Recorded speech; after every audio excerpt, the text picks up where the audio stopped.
Bonjour les amis, alors j'espère que vous aimez les nouveaux génériques, j'ai dû changer, je devrais peut-être changer encore, on verra. Pour continuer la suite des vidéos que je fais sur demande, c'est-à-dire que j'ai demandé des suggestions de vidéos et vous m'avez fait plusieurs suggestions. J'ai commencé, donc la dernière vidéo était une vidéo pour répondre à ces suggestions. Et bien là aujourd'hui, je vais vous faire la deuxième. Et cette deuxième, donc les demandes suivantes c'était: qu'est-ce qu'on appelle vraiment l'éveil? Est-ce que c'est possible d'en parler? Parce que finalement les éveillés, les non-éveillés, rien que d'en parler ça crée une séparation, une dissociation, une distance. Et le New Age. Le New Age, comment on peut le déterminer? Qu'est-ce qui est le New Age? Comment ne pas être dedans? Est-ce que c'est bon? Est-ce que c'est mauvais? Qu'est-ce que ça veut dire? Je vais essayer de vous parler de tout ça. D'avance, je vous remercie de ne pas vous agacer si vous me sentez un peu essoufflé dans cette vidéo, parce que je fais un petit peu mon sport du matin. J'essaye de marcher rapidement. C'est ma petite hygiène de vie à moi. Je marche rapidement avec Patchy, je fais de la nage, des choses comme ça. Et je vais donc être un peu essoufflé parce que vous le verrez pas forcément dans les vidéos, mais ça monte, ça descend, et quand ça va monter un peu, je vais être un petit peu essoufflé. D'habitude je prends le temps de marcher pour vous faire une vidéo. Là aujourd'hui, je vais faire les deux en même temps. Pourquoi pas vous accompagner dans mon vrai quotidien. Et là mon quotidien, dès le matin, il est un peu moins de 9 h, c'est de faire une marche assez rapide. Pour mon cœur, pour Patchy aussi. Et puis voilà, donc je serai un petit peu essoufflé, je m'en excuse d'avance. Je sais que quand on regarde quelqu'un qui est essoufflé en vidéo, ça peut être un peu, voilà, ça stresse un peu. Eh bien je vous demande de faire l'effort pour celle-ci. Voilà, alors qu'est-ce qui est l'éveil? Qu'est-ce qu'est l'éveil? L'éveil, c'est plutôt un processus qu'autre chose. Je sais que dans le commentaire ça disait est-ce que l'éveil c'est un état d'être? Est-ce que l'éveil c'est un processus? Est-ce que l'éveil c'est... Qu'est-ce que c'est que l'éveil? Vraiment la question elle était là-dedans. Alors je prétends pas tout savoir bien entendu, et je pense pas que je peux vous dire avec grande certitude qu'est-ce que c'est. Je vais juste vous faire un partage de réflexion, vous faire une... comment dire ça? Une présentation de comment moi je le vois, comment moi je l'interprète, et puis ensemble on peut s'autoriser comme ça, comme dans toutes mes vidéos, hein, d'avoir un nouveau point de vue, pourquoi pas un nouvel angle de vue sur l'éveil, notamment pour celle-ci. Donc l'éveil pour moi c'est un processus. Ça n'est pas un processus que l'on passe aussi rapidement que le réveil du matin où l'alarme sonne, on clique sur le bouton puis hop, on passe de endormi à réveillé. À mon avis, le nôtre d'éveil comme on l'entend, je vous montre un peu en même temps parce que c'est tellement joli. Il faut que je m'arrête pour vous montrer parce que les couleurs sont belles avec le soleil qui traverse. L'éveil en l'occurrence, je vais vous montrer quelque chose, j'en profite. J'ai tellement de choses que j'aimerais toujours vous montrer. Si j'arrive à le voir depuis là, normalement il est juste derrière moi. Alors c'est peut-être difficile à voir pour vous, mais je vais mettre mon doigt dessus. Ici, cet arbre là, celui-ci, au bout de mon doigt, c'est ce qu'on appelle un arbre maître. Je vais essayer de vous le montrer un peu de plus près. C'est ce qu'on appelle un arbre maître, et un arbre maître, c'est un arbre qui est le maître de tout son secteur. Celui-ci, eh bien, il est l'arbre maître de ce secteur-là, dans lequel nous sommes. Donc c'est un grand secteur. C'est le papa. Voilà. Et donc lui, il vous scanne pour dire aux autres, attention, il y a telle énergie, telle conscience qui arrive dans la forêt. Donc on lui dit bonjour. Ok, donc l'éveil. L'éveil, selon moi, ce serait un processus d'éveil qui peut prendre, j'imagine, plusieurs existences suivant la longueur de vos existences. Qu'est-ce qu'il induit? Qu'est-ce qu'il implique? Comment ça fonctionne? Je ne vais pas pouvoir vous dire tout ça en une vidéo, mais il implique quand même en grande partie... Désolé, je sors d'un méchant rhume. Il implique en grande partie que vous passez d'un état de conscience qui soit ce qu'il était, à un état de conscience un petit peu plus grand. C'est-à-dire que des choses viennent à votre conscience grandit, s'émancipe de certaines croyances que vous aviez avant, et c'est un processus qui va durer longtemps. Dans ce long commentaire qui parlait de l'éveil et qui disait ouais, je suppose que l'éveil ça n'est pas un état d'être mais un processus, il y avait une sorte d'agacement de la part de la personne qui m'a proposé le sujet, parce que c'est vrai que beaucoup de gens se séparent en disant moi je suis éveillé, je vais aider les non éveillés, comme si c'était un titre supérieur d'être éveillé et d'aider les pauvres non éveillés. Et c'est vrai que de toute façon on a besoin de communiquer, donc on emploie des mots. Moi le premier, je vais imaginer que comme je suis déjà à un certain avancement de mon éveil, eh bien je vais pouvoir tendre la main et puis pourquoi pas aider, soutenir ceux qui sont à un stade d'éveil peut-être un petit peu plus en arrière que moi, et avec beaucoup de bienveillance que je parlerai comme ça en l'occurrence, mais c'est vrai que ça a tendance à faire une sorte de séparation. C'est pas du tout l'idée de faire une séparation. L'idée c'est vraiment de comprendre qu'on est tous en éveil quelque part. Alors on va pas revenir sur le sujet portail organique, j'en ai déjà parlé. C'est des gens qui eux ne vivent pas du tout de la même manière leur vie, leur existence, leurs sentiments, leurs émotions, et donc ce qu'on appelle l'éveil, ce qui n'implique pas qu'ils ne s'éveillent pas. C'est juste un processus et une mécanique qui est totalement autre, totalement différente de la masse des gens normaux. Les portails organiques étant environ 7 sur 10 sur Terre, eh bien vous imaginez bien qu'autour de vous, vous avez un paquet de personnes qui ne vont pas vivre l'éveil de la même manière. Et ça peut être éprouvant. Mais pour ce qui est de ceux qui s'éveillent à leur rythme, comme vous et moi qui regardez cette vidéo, qui est intéressé par ça, eh bien, le processus d'éveil, c'est un processus qui va vous permettre de grandir votre conscience. C'est un processus qui arrive sans volonté délibérée de votre part, qui s'impose à vous. Ça passe par des phases particulières. Dans ces phases-là, vous allez peut-être vous observer à tout d'un coup ne plus avoir du tout les mêmes envies, les mêmes comportements alimentaires.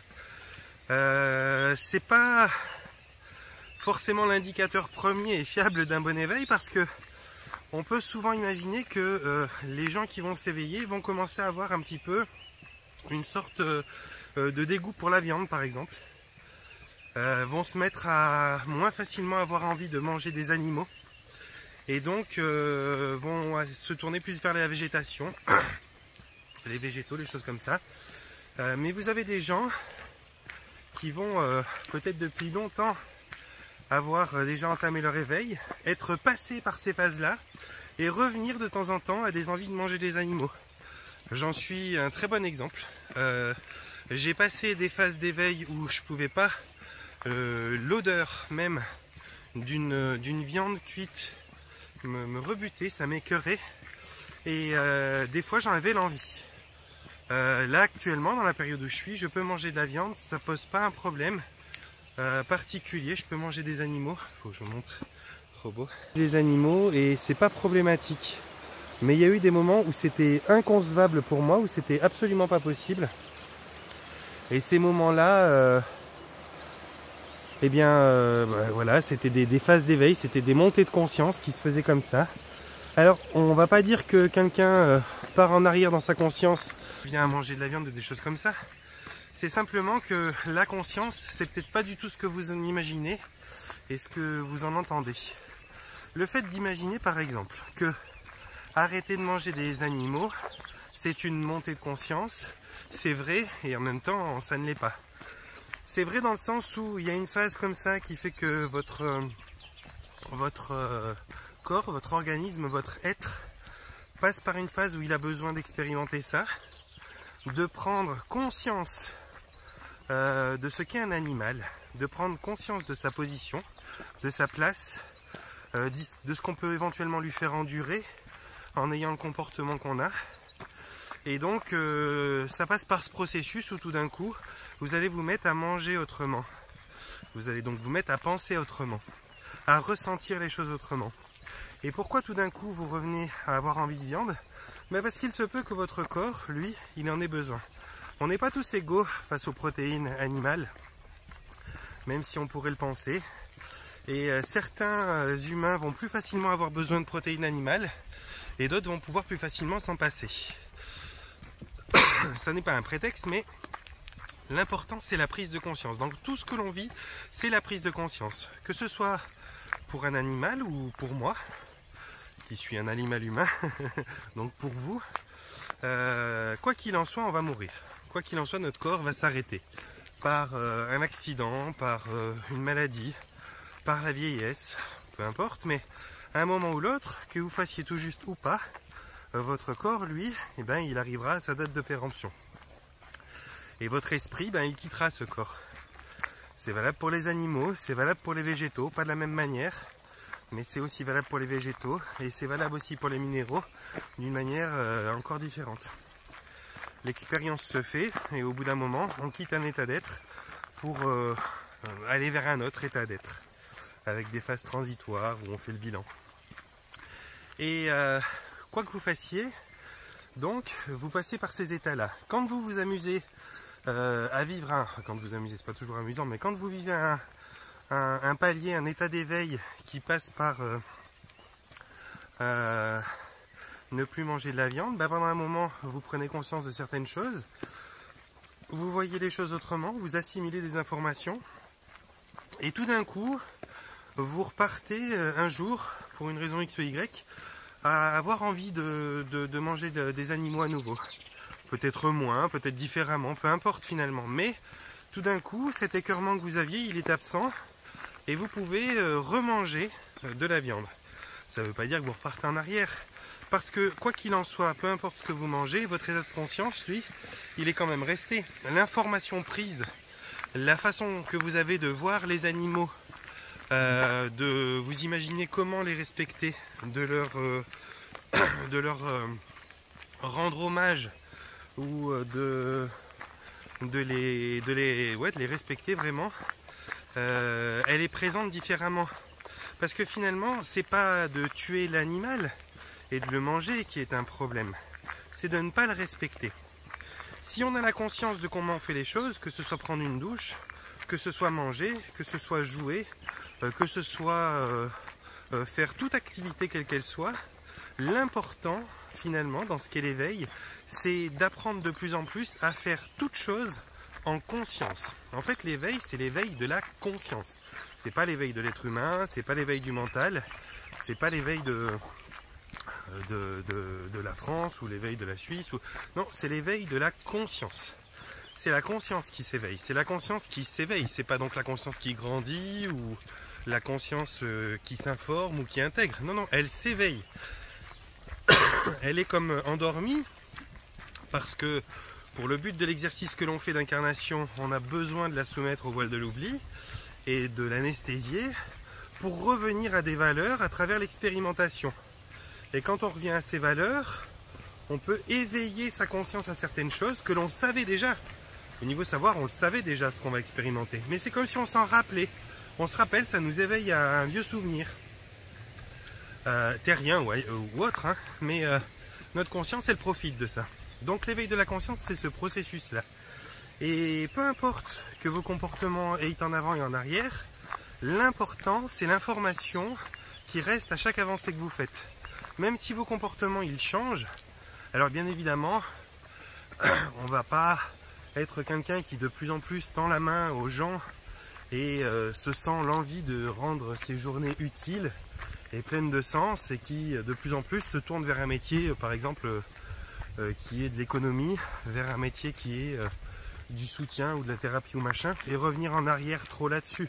Normalement, ça n'arrive pas souvent. Ça peut arriver, mais pas trop souvent. Mais, enfin, on ne devient pas quelqu'un de pacifique pour redevenir quelqu'un de méchant et de militaire derrière. Mais ça peut arriver. Ça reste quand même un processus d'éveil, et l'intérêt dans ce processus d'éveil, c'est que on prenne conscience. Il y a effectivement des gens qui sont éveillés, et il y en a d'autres qui ne le sont pas, ou qui le sont moins. Dire quand a commencé son éveil, c'est quasiment impossible. On a une idée, on a des souvenirs de quand les choses ont vraiment changé en nous, en termes de, tiens, les questions que je me pose, elles sont différentes.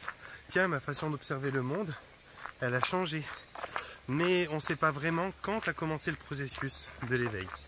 On sait par contre une chose, c'est que il y a dans le grand cycle, dans les révolutions de notre galaxie, révolution en termes de révolution quoi. Hein. Une révolution, c'est par exemple dans notre système solaire, notre planète fait des révolutions autour du Soleil. Elle fait des tours du Soleil. Ça s'appelle une révolution. Et bien dans les révolutions cosmiques, notamment de notre système solaire, de notre planète autour du Soleil, mais de tout notre système solaire, également de notre système solaire dans la galaxie et de notre galaxie dans son espace, pardon, eh bien, il y a des moments où elle passe dans des espèces de bandes de fréquences différentes. Ces fréquences, elles sont plus ou moins riches en tout un tas de choses, mais parfois elles sont plus riches en photons. Photons, entendez par là, particules de lumière, mais il y a des tas de façons d'expliquer et de comprendre les photons. Les photons, en l'occurrence, ils ne sont pas que de la lumière, ils sont aussi de l'information. Et quand on passe dans des bandes photoniques plus riches, plus denses, eh bien notre planète, notre système solaire, notre galaxie même potentiellement, elle reçoit, elle traverse et donc elle reçoit, c'est comme quand on passe dans une bande de soleil, on reçoit le soleil, ben, elle reçoit cette densité d'information, de lumière si vous voulez. Et cette information, cette lumière, eh bien elle force nos consciences à s'éveiller. Elle les force à s'éveiller, mais à tous les niveaux, que ce soit végétal, animal, minéral, peu importe, l'éveil, il est en marche pour tout un chacun. Et c'est indépendant de votre volonté directe. On peut quand même s'imaginer que lorsque vous soyez incarné, que vous ayez, je suis désolé ça monte là, mais on peut imaginer que lorsque vous êtes incarné, vous avez choisi d'être un homme ou une femme et d'arriver sur cette planète précisément, à telle période, dans tel contexte familial, dans telle partie de la planète. Et donc vous aviez en préambule de votre incarnation eh bien les connaissances des différents facteurs, dont la connaissance du fait que votre planète, votre système solaire eh bien passerait dans cette bande photonique là, qui serait synonyme d'éveil collectif.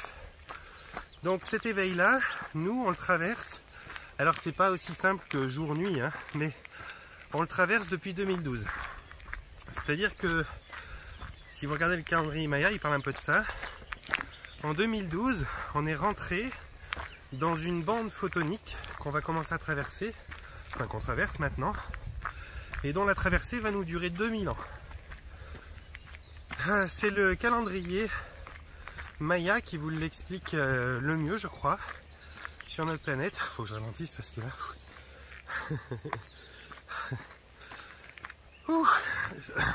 C'est le calendrier Maya qui nous l'explique le mieux.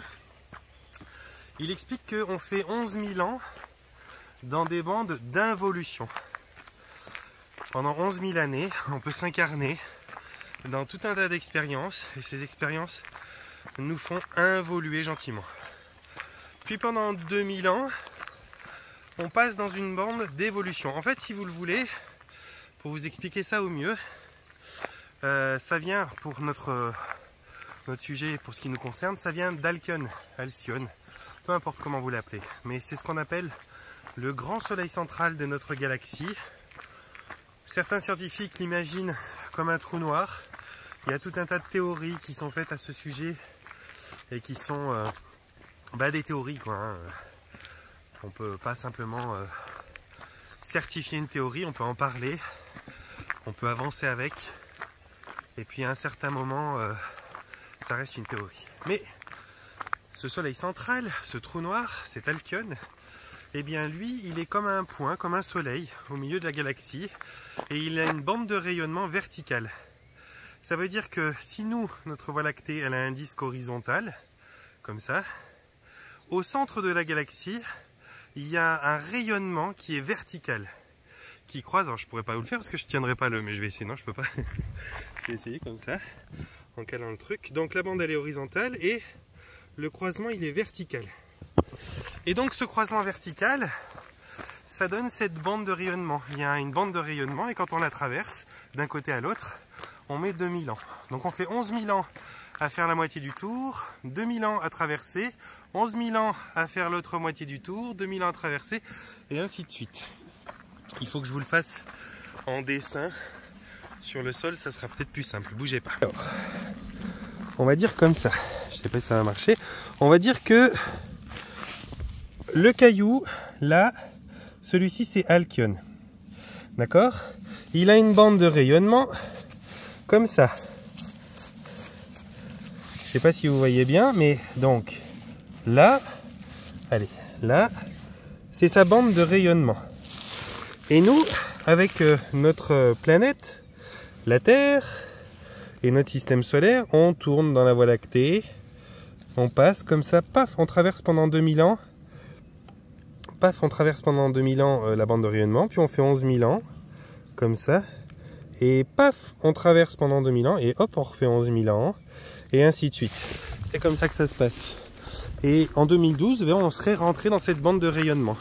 Et cette bande de rayonnement en 2012, elle n'est pas quelque chose de totalement matériel comme une porte. Donc évidemment qu'on a commencé à en ressentir les effets, je dirais, une quarantaine, une soixantaine d'années avant, voire une centaine. Et lorsqu'on en sortira, les effets s'atténueront pendant encore une centaine d'années. Donc ça donne, pardon, ça donne que finalement nos consciences, à raison de 2000 ans par 2000 ans, elles font que grimper quand on passe dans cette bande-là. C'est une des raisons. C'est une des manifestations qui force la conscience à s'éveiller. Il y en a plusieurs autres, il y a plusieurs autres raisons. Des fois, ça se passe d'autres façons, avec d'autres moteurs, d'autres choses. Mais en gros, celle-ci, c'est celle que nous vivons tous actuellement.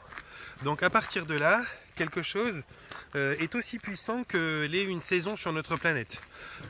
Qu'on le veuille ou pas, le printemps est le printemps, vous pouvez faire ce que vous voulez pour l'arrêter. Le printemps est là et s'installe. Donc quand on traverse le printemps, eh ben, tous les phénomènes qui sont liés au printemps sont obligés d'arriver, peu importe votre volonté et les moyens financiers ou matériels ou autres que vous avez à votre disposition, vous n'arrêterez pas le printemps. Eh bien, notre planète et tous les êtres qui la peuplent, les évolutifs comme les involutifs, n'ont pas ni moyen ni possibilité de pouvoir arrêter cet éveil de conscience qui est en route. Certains y seront plus réceptifs et d'autres moins réceptifs, mais aucun d'entre eux ne pourra arrêter l'éveil de conscience qui est en route.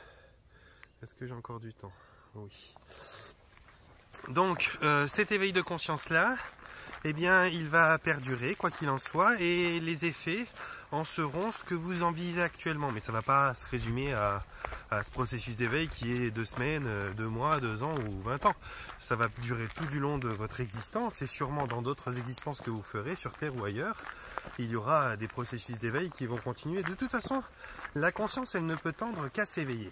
Alors, normalement, elle s'éveille de façon assez simple, assez fluide, je pourrais même dire, même si c'est pas le mot le plus adéquat, de façon linéaire.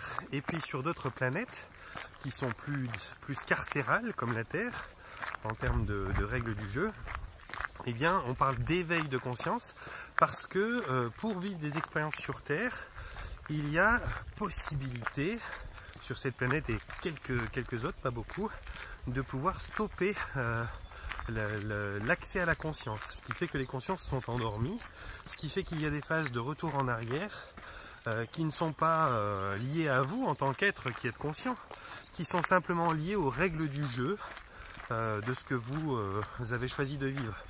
Quand vous allez dans une fête foraine par exemple et que vous décidez de faire de l'auto-tamponneuse, vous passez peut-être de personnes qui sont des personnes qui savent très bien conduire, qui ne sont pas des chauffards, à des comportements totalement à l'inverse. Tout d'un coup, vous montez dans l'auto-tamponneuse, vous tapez dans tout le monde, vous n'avez plus du tout un comportement respectueux sur ce terrain de jeu-là. Vous vous faites rentrer dedans, vous rentrez dedans, et finalement on pourrait dire, mais attends, Il est parti en arrière ou quoi? Il savait conduire et maintenant il ne sait plus conduire. Non, pas du tout. Vous faites juste une expérience. Et cette expérience-là, c'est une expérience où vous allez conduire comme une merde pour vous amuser à essayer autre chose. À essayer de faire le cascadeur. Bon, ça ne fait pas de vous un être moins évolué. Ça ne fait pas de vous un être qui ne sait plus conduire. Ça ne fait même pas de vous un chauffard. Ça fait simplement de vous un être qui, pendant une période donnée, s'autorise de faire une expérience où il peut taper dans tout le monde. Et pour ça, il a choisi un terrain particulier dans cette fête foraine où il peut louer un véhicule dédié à ça, où il peut faire cette expérience-là, où il y a toutes les normes de sécurité nécessaires pour que ça se passe bien. Bon, bah la Terre, c'est un peu le terrain de jeu. Les corps humains, les corps animaux, les corps végétaux et les corps minéraux sont les véhicules. Et vous pouvez très bien, en tant qu'esprit, faire l'expérience de venir vous incarner dans un véhicule terrien, sous forme d'homme, d'animal, ou etc., pour pouvoir faire l'expérience de l'involution, comme de l'évolution, voire même des deux. Et ça, c'est un peu dur pour nous à accepter parce qu'on a cette tendance à croire que les choses vont dans un sens, du passé vers le futur, de l'arrière vers l'avant, et en fait c'est pas la réalité, c'est juste notre compréhension réduite dans cet univers là, dans ce terrain de jeu là. Et de toute façon, quoi qu'on parle de quoi qu'on parle, et peu importe le sens où vont mes vidéos, on en est toujours un peu à la même problématique, c'est que moi je ne peux que m'exprimer avec des mots pour vous expliquer des concepts intelligibles. Et l'intelligence, comme on l'entend nous, dans notre matière, c'est l'intelligence du cerveau, donc du mental. Et cette intelligence-là, elle est limitée, et elle est elle-même soumise aux règles du jeu, qui sont les règles du jeu de la matrice dans laquelle on est. Alors il y a plusieurs différents types de matrices. Il y a la matrice terrestre, en tant que mère porteuse qui nous accueille, de laquelle nous ne sommes pas étrangers. Le fait que vous ayez un corps végétal, animal ou humain ou minéral ne fait pas de vous un étranger à la Terre posé sur la Terre, mais fait au contraire de vous un être terrien, c'est-à-dire une extension de la Terre. Comme sur notre corps par exemple, on peut regarder les poils sur nos bras ou nos cheveux et imaginer que ces poils ou ces cheveux sont des extensions de nous. Ils ne sont pas directement autre part que collés à nous très fragilement, mais ils sont nous. Notre transpiration, lorsqu'elle sort de nous, eh bien, elle est également à nous. Elle peut même s'évaporer et nous quitter, mais elle est quand même à nous. Eh bien, nous, en tant qu'êtres humains, même si le processus est compliqué à comprendre, on est finalement de la conscience Gaïa. La conscience Gaïa, c'est la conscience de notre planète, la Terre, et on est totalement faisant partie de cette conscience-là. Et les expériences qu'on peut faire dessus sont les expériences qu'elle va faire elle également. Mais il y a tout un tas d'autres environnements de vie, d'autres possibilités d'incarnation, où vous pouvez faire une multitude d'autres expériences. Ces expériences-là qu'on fait sur Terre sont liées à notre capacité donc de comprendre qui est terrienne. Et donc notre capacité de comprendre terrienne, elle est soumise à l'outil qu'on a pour le faire. Et l'outil qu'on a pour le faire, comme je vous le disais, c'est notre mental, c'est notre cerveau, c'est une capacité d'intelligence, qui est une capacité d'intelligence intellectuelle. Il y a aussi l'intelligence émotionnelle, il y a aussi l'intelligence donc du cœur. Il y a tout un tas d'autres intelligences. Mais cette intelligence-là, avec laquelle nous, on traduit notre monde, on l'observe et on l'interprète, c'est une intelligence intellectuelle. On peut bien sûr le comprendre autrement, on peut l'appréhender autrement, mais d'une manière innée et qu'est-ce que je vais dire, comment on peut dire ça, spontanée, naturelle. Là, actuellement, dans cette incarnation, on va tout d'abord intercepter les messages et notre environnement avec notre cerveau humain et notre mental. Après, on peut, en éveillant justement sa conscience, en avançant et en conscientisant les choses de plus en plus, comprendre et intégrer qu'on peut travailler aussi avec le cœur et appréhender les choses avec autre chose que notre cerveau. Mais c'est vrai que de manière spontanée, on a tendance à le faire avec notre cerveau, de prime abord. Donc on le fait, et puis ça c'est très limité. Le fait que ce soit limité, ça fait qu'on veut absolument comprendre les choses, mais on voudrait comprendre des concepts plus grands, qui sont des concepts de la conscience, avec quelque chose de plus petit, qui est notre mental et notre intellect, qui lui est très limité. Et lui, il ne comprend pas la conscience. Parce qu'il croit déjà que la conscience lui appartient, il croit que c'est une somme d'infos et de données qu'il emmagasine, sauf que la conscience, elle n'est même pas en nous. Elle n'est même pas à nous d'ailleurs. On a notre propre conscience qui s'intermélange avec ce qu'on appelle la conscience collective, la conscience universelle. On peut piocher dedans, on peut l'enrichir, on peut faire tout un tas de choses, on peut avoir notre propre conscience individuelle, tout en étant pourtant dans une conscience collective dont tous les êtres peuvent bénéficier, nous bien sûr également. Et notre mental, lui, c'est pas ça. Notre mental, lui, il a l'habitude de produire des idées, d'avoir ses propres idées, ses propres analyses. Et normalement, quand on a ses propres analyses et ses propres idées, notre voisin, il ne peut pas piocher dedans. C'est très individuel, c'est l'ego qui pilote le mental. Et l'ego, il est égoïste. L'ego, ses choses à lui sont ses choses à lui. Il en a les clés, il les ferme à clé. Elles sont protégées. Il a une assurance que personne ne viendra lui piquer. Chose que la conscience ne fait pas. La conscience, c'est quelque chose qui est un grand océan dans lequel tout le monde se baigne. Et puis, elle est stockée dans l'âme divine. Bon, ça c'est très... Comprennent la conscience ou comprennent l'âme, c'est quelque chose qui est collectif en même temps que c'est individuel. Votre âme, mon âme, c'est pas des âmes séparées ou divisées, c'est des portions de l'âme divine, votre conscience aussi, alors que votre esprit et votre mental sont des consciences, sont des parties de conscience individuelles. C'est-à-dire que c'est votre esprit qui est incarné dans votre corps, on dit d'ailleurs un esprit saint dans un corps saint, et votre esprit, il est un esprit individuel. Cet esprit individuel, il est votre intimité, votre personnalité, et lui, il est propre à vous, quoi, hein. C'est pas quelque chose d'autre qui vient d'un endroit extérieur à vous, c'est vous, alors que votre conscience, elle n'est pas forcément que vous, elle est la somme d'expériences de tout un tas de choses, enrichie, malaxée, mélangée, avec d'autres expériences, vous y avez le droit, tout le monde y a le droit, et vous ne savez pas si c'est vous qui l'avez produite. Bref, c'est quelque chose de vraiment collectif. Donc, le concept que je vous explique là, il est soumis à votre intellect qui, lui, veut le comprendre d'une certaine manière et veut l'interpréter d'une certaine manière. Et la manière dont il le comprend et il l'interprète est limitée. Lui, il est sûr que si on a grandi en conscience, on ne reviendra pas en arrière. Si on revient en arrière, c'est qu'on veut délibérément être idiot et que ça ne peut pas être un éveil de la conscience. Donc, si par exemple, dans l'explication que je vous donnais, on mange de la viande, on s'arrête de manger la viande parce que tout d'un coup, notre conscience, elle se grandit, elle s'émancipe de cette croyance qu'elle a besoin de viande. Elle s'aperçoit que les animaux sont aussi conscients que nous, que c'est leur ôter la vie que de les manger, etc. etc. Bon, et bien tout d'un coup, votre mental, lui, peut s'imaginer que revenir en arrière, c'est ne plus être capable de considérer les animaux comme on les considère nouvellement. Sauf que tout d'un coup, malgré votre éveil de conscience et ce processus en route chez vous, vous vous retrouvez à quand même être capable de remanger des animaux. Et vous êtes toujours aussi conscient, il n'y a pas de problème avec ça, et vous vous demandez, tiens, comment ça se fait que je remange des animaux?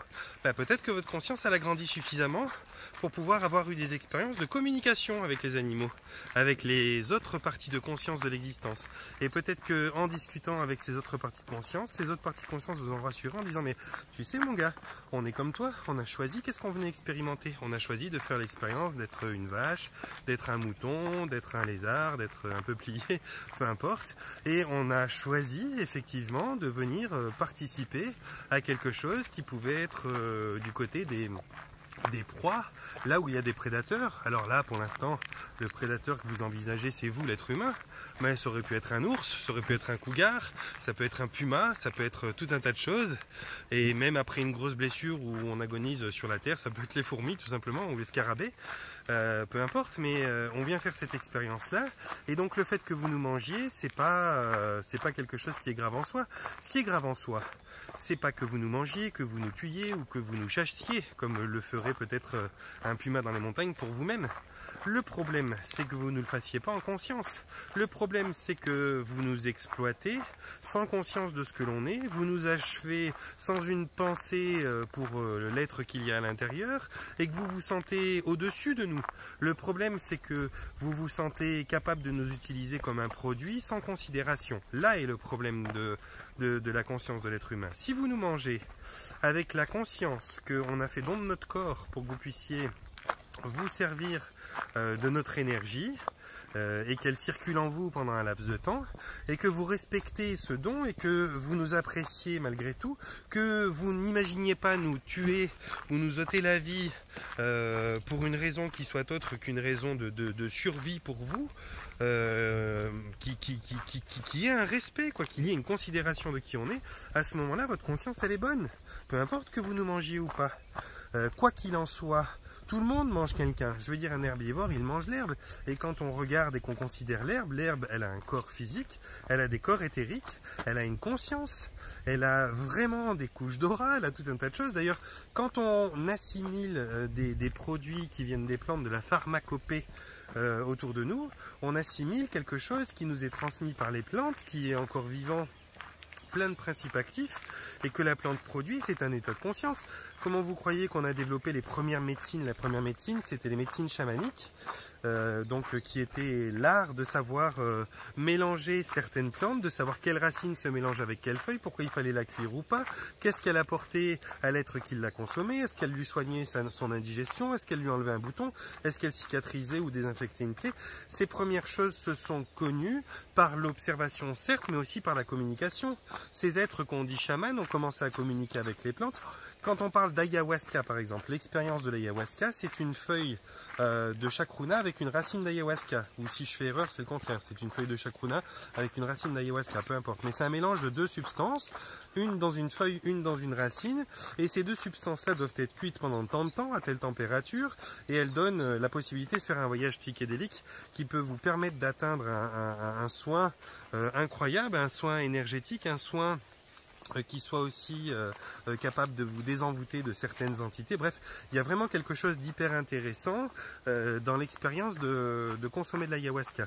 Cette ayahuasca, vous croyez que comme ça, en plein milieu d'une forêt équatoriale où il y a des millions de variétés de plantes, de racines, de machins, il y a un bonhomme paumé un jour comme ça qui s'est dit tiens, je vais prendre une de ces racines là, tiens celle-ci d'ailleurs, et puis je vais mélanger une feuille que j'ai trouvée là-bas à 30 mètres plus loin, et puis je vais les faire cuire tant de temps et machin et truc, et puis je sais précisément que cette racine, elle est une racine extrêmement toxique qui va complètement me faire perdre les pédales et me faire vivre une intoxication alimentaire avec des hallucinations et tout un tas de choses.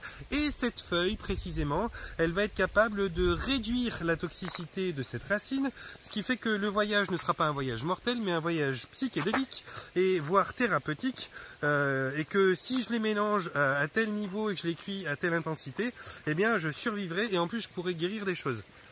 Jamais de la vie, et les copains, jamais de la vie.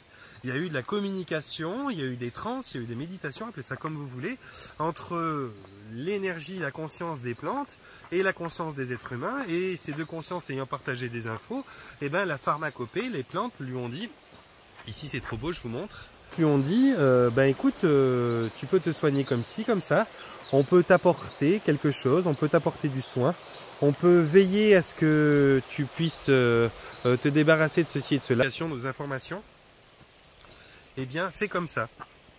À partir de là, un premier chaman a fait ça, comme tout un tas d'autres choses, grâce à des trans qu'il avait en plein milieu de la nature. Et puis bah, petit à petit sont arrivés les moyens de soigner les gens, sont arrivés les capacités de faire des voyages psychédéliques grâce à des potions qu'on concoctait.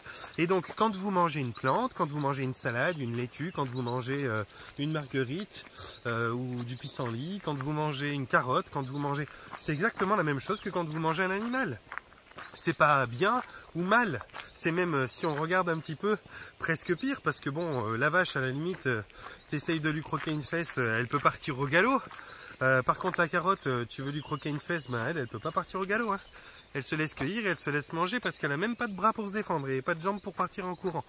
Donc ben, inévitablement, quoi qu'il en soit, lorsque l'on vit, lorsque l'on expérimente la vie terrestre, on a une interaction qui peut être, si vous voulez y aller par là, négative, voire létale ou fatale pour l'énergie qu'on consomme. Si c'est une plante, bah, c'est pour la plante. Si c'est un animal, bah, c'est pour l'animal. Mais le fait d'éveiller sa conscience à quelque chose comme ça, eh bien, c'est un éveil de conscience. Après que vous arrêtiez de manger des animaux, que vous arrêtiez de manger... Pardon. Je vous dis, je sors d'un rhume que m'avait donné mon fils gentiment pour que je puisse évacuer des choses. Et j'évacue.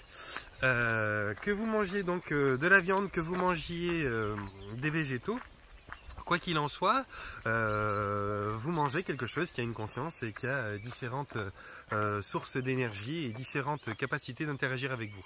Vous pourriez aussi manger de façon pranique, hein, consommer en sachant vous nourrir de l'air ambiant et de la lumière.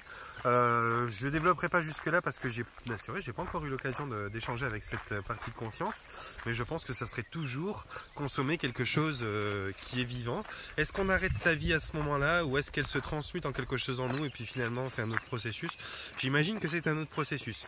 Mais en tout cas pour la partie terrienne où vous consommez sur terre, eh bien que ce soit un animal ou un végétal, on n'est pas dans quelque chose qui est pire ou qui est mieux. Après, votre montée de conscience, elle est simplement d'apprendre que l'animal, comme le végétal, sont conscients, sont vivants et peuvent très bien interagir avec vous et méritent le respect, méritent que vous fassiez les choses en conscience. Et si vous décidez de leur prendre leur vie, eh bien que vous puissiez, même si ça vous paraît dingue comme ça et que dans votre tête vous dites si je lui demande il va jamais me dire oui, vous détrompez-vous, que vous puissiez demander à un végétal comme à un animal de bien vouloir se présenter à vous pour vous offrir sa vie à travers une chasse ou à travers une cueillette afin que vous puissiez le manger et faire de son existence terrestre votre recharge énergétique pour une période donnée. Et vous verrez que se présentera à vous un animal ou que se présentera à vous un végétal d'une manière inattendue, tout à fait improbable même parfois.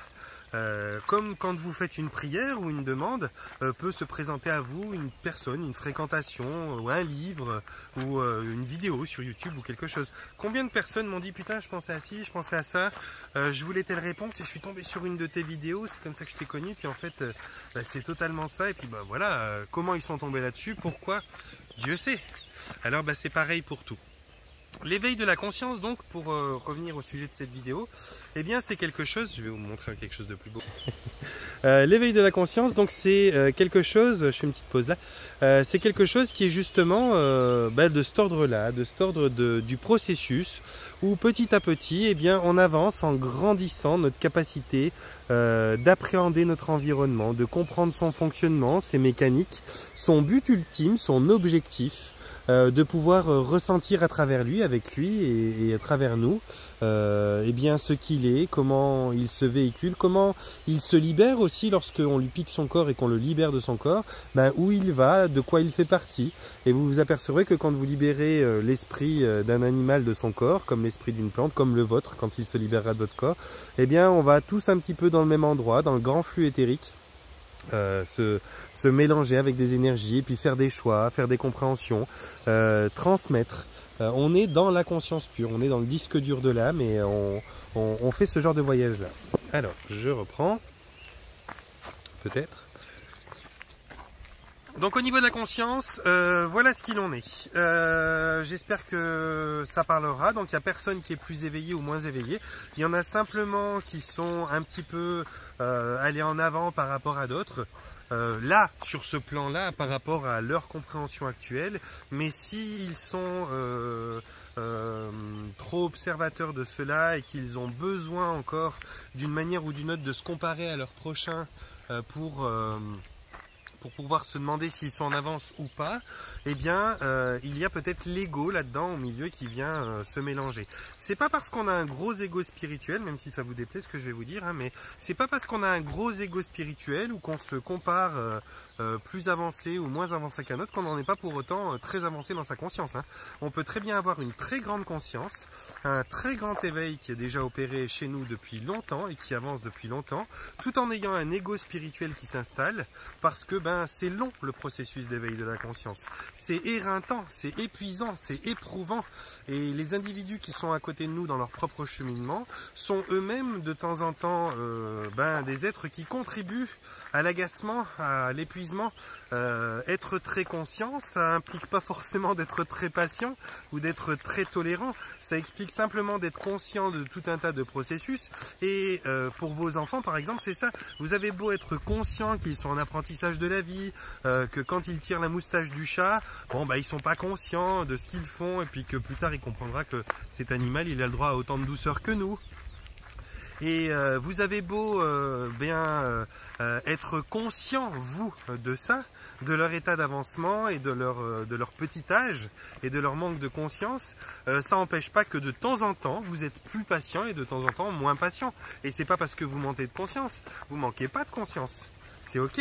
Simplement, votre état d'être, votre épuisement, votre énergie, votre fatigue du moment, donc votre seuil de tolérance, votre capacité à la résilience, au pardon, sont des fois affectés, altérés. C'est valable parce que vous vous êtes approché trop d'égrégores qui sont épuisants, parce que vous avez des personnes toxiques dans votre environnement et que vous vous en éloignez pas, parce que vous prenez pas assez de temps pour vous, parce que vous êtes trop impliqué dans un rythme de vie qui est un rythme de vie qui vous épuise. Et puis finalement, de fil en aiguille, vous avez beau être conscient et avoir avancé dans votre éveil de conscience, ça n'empêche pas que de temps en temps, votre ego il est en train de reprendre un peu le dessus et de vous ramener à quelque chose qui est plus cérébral, même dans l'éveil de conscience. Ça peut paraître dingue que je vous dise ça, mais non, il y a des gens qui sont effectivement extrêmement avancés dans l'éveil de conscience et qui se conduisent comme de gros cons prétentieux, qui croient avoir la science infuse et tout, et qui... En plus, le pire, c'est ça qui est le plus dérangeant, c'est que dans les choses qu'ils vont vous dire, présentées de façon très maladroite, puisqu'ils le font avec leur ego spirituel notamment, et comme ils vous le jettent à la gueule, vous vous dites mais va te faire foutre quoi, t'es vraiment un gros con, comment tu peux être conscient? Et en fait, en l'occurrence, ils auront totalement raison. Ils auront tellement compris le concept et tellement pas pris la peine de vous l'expliquer, qu'ils vous jetteront à la gueule la chose, et du coup, vous ne verrez que l'ego et pas la conscience qui est derrière. Mais pourtant, il est tout à fait possible d'être très con et très conscient en même temps. Je me fais rire parce que je m'imagine être comme ça de temps en temps. Je pense que je suis comme ça, comme tout un chacun. À un moment ou l'autre, on peut être très conscient et des fois, le sien, on le laisse un peu de côté puis on reste juste très con. Mais ça n'est pas du tout quelque chose qui doit être séparé ou dissocié. On peut être dans une grande avance de son éveil de conscience et avoir son ego qui s'installe là au milieu et qui sabote un petit peu le tableau. Bon c'est ok, c'est des passages, c'est aussi ça, une partie de la conscience qui travaille à grandir encore, qui nous permet de faire une expérience. En fait l'expérience elle est infinie et illimitée, donc il y a presque pour ainsi dire rien qui ne soit pas, il y a presque pour ainsi dire rien qui ne soit autre chose que la conscience et son éveil. Les choses les plus idiotes aux choses les plus brillantes sont des processus de la conscience qui s'éveillent, qui s'expérimentent elles-mêmes. Donc l'éveil de conscience, c'est pour tout le monde, c'est tout le temps. Et dans cet éveil de conscience, il peut y avoir de l'ego, il peut y avoir de la séparation, il peut y avoir tout un tas de choses. Parce que la conscience, c'est simplement la conscience. C'est un autre niveau de compréhension de ce que l'on est. La conscience, c'est... lorsque Dieu, si on peut l'appeler comme ça, l'univers, peu importe comment vous voulez le nommer, mais lorsqu'il fait l'expérience de lui-même, c'est-à-dire lorsqu'il s'expérimente lui-même afin de se connaître. La conscience, c'est une sorte de connaissance de ce que l'on est vraiment. Donc tous les processus sont bons et emmènent à là, peu importe qu'on aille en avant ou en arrière, il n'y a pas de sens préindiqué, il n'y a pas de façon de faire juste, il n'y a que ça. Donc j'espère que ça répond à la question que vous vous posez. Et l'autre partie dont je voulais parler, mais là on est déjà à 50 minutes, ça fait long, je fais des longues vidéos du coup. L'autre partie c'était quoi? Je sais plus, mais elle est assez longue celle-là. De toute façon, les prochains temps, je vais faire des vidéos sur tous les thèmes que vous m'avez donnés parce qu'il y a pas mal de suggestions. Donc je reprendrai là où j'en étais et puis la prochaine vidéo sera sur l'autre thème. Que je vous avais sûrement annoncé au début de vidéo mais que j'ai oublié. Donc pour ce qui est de la conscience, j'espère que ça vous parlera. Et qu'est-ce que c'est? Comment la mesurer? Il n'y a pas vraiment de moyen de la mesurer, il n'y a pas d'échelle qui puisse dire ah bah tiens celui-là il en est à 9 sur sa conscience, lui par contre il en est à 7 et l'autre il en a à 11. Il n'y a pas de moyen et il n'y a pas de comportement qui puisse vous assurer que la conscience elle est bien avancée ou pas. Vous pouvez tomber, comme je vous le dis, sur un gros con qui est dans son ego dans la période actuelle où vous le croisez, où vous le rencontrez. Ça peut durer une semaine, un mois, un an, 10 ans. Mais cette période-là, elle va être dans un gros ego spirituel. Et pour autant, elle est peut-être hyper avancée au niveau de sa conscience. Je sais pas ce qu'il me fait.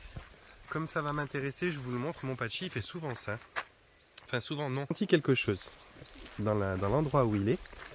Et lui, par exemple, bah tiens, on parlait de conscience. Lui, par exemple, il est conscient qu'il y a quelque chose dans cette partie des bois. C'est pas une question d'odorat, sinon il y serait allé, mais là il y va pas. Il est conscient qu'il y a quelque chose là, il me l'a fait déjà à l'aller ce matin. Et il sait que cette chose-là, elle est là, elle l'observe.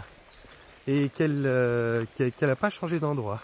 Ça peut être une énergie, ça peut être un esprit. Pachi, qu'est-ce que tu as vu? Qu'est-ce que tu as senti? C'est quoi? En tout cas, quoi qu'il en soit, lui, il est conscient de quelque chose qui se passe là, dont moi, je ne suis pas conscient. Alors peut-être de filmer là, tout d'un coup, ça permettra d'apparaître quelque chose que je ne vois pas avec mes yeux. Mais lui, il est conscient de quelque chose là. Il y a quelque chose là, Pachi? Lui, il sait qu'il y a quelque chose là. Bon, bah la conscience, c'est ça. C'est de savoir, de sentir quelque chose. D'autres vont pas s'en apercevoir, vont pas savoir le sentir, vont pas être capables d'appréhender le fait que là, il y a quelque chose qui se passe ou quelque chose qui est en cours. Certains n'ont pas conscience que les animaux ont des sentiments. On sont encore à se demander si une maman animale qui perd un bébé animal peut pleurer ou peut être triste. Et n'a pas conscience. On a beau entendre des chiens pleurer quand leur mère repart et exprimer une joie folle quand ils arrivent à la maison, ils se demandent encore si les chiens ont des sentiments. Et quand on veut après leur prêter le fait qu'ils aient des sentiments, alors là on fait carrément comme s'ils avaient des sentiments humains. On ne sait pas faire autre chose finalement que de tout ramener à nous les êtres humains. Hein. On veut que quand un chien il fasse telle tête il sourit, on veut que quand il fasse telle tête il fait la gueule, alors qu'en vérité on n'en sait pas grand chose. On sait pourtant qu'ils ont des sentiments, on ne sait pas vraiment forcément comment ils les expriment, même si on commence à savoir les lire. Bref, la conscience c'est ça. La conscience c'est un processus, et ce processus d'éveil de la conscience est en cours pour beaucoup sur cette planète.